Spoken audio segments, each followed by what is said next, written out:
খাসাড়ি ভাষায় সংবাদ এই চ্যানেলের মাধ্যমে আপনারা সামনে আমেরিকা, ইরান, ইসরায়েল সম্পর্কে গুরুত্বপূর্ণ খবর তুলিয়া ধরা হইব।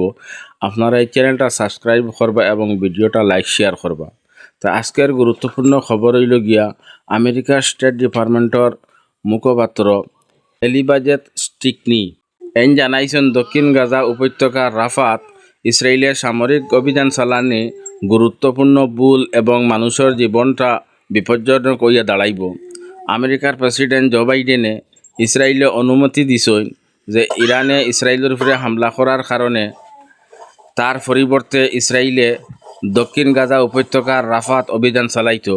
এটা কিন্তু গুরুত্বপূর্ণ ভুল এবং মানুষের জীবনটা বিপজ্জনক হইয়া দাঁড়াইব।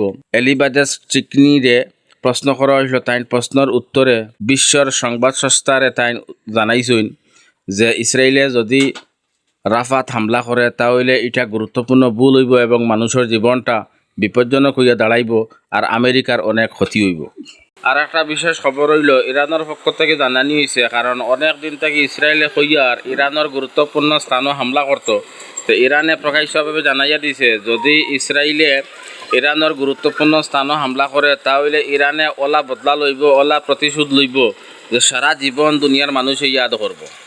গতকালকে ইরানে আর্শ আর মহাজির নামে দুইটা মিসাইল টেস্ট করছে।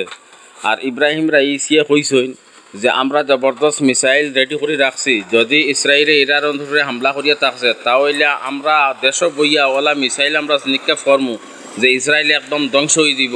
আমরা দেশ ছাড়িয়া অন্য কোনোখানে যাবা লাগতো না, ইসরায়েলের হামলা করতে গিয়ে আমরা দেশ বইয়া ইসরায়েল ধ্বংস করতে পারবো।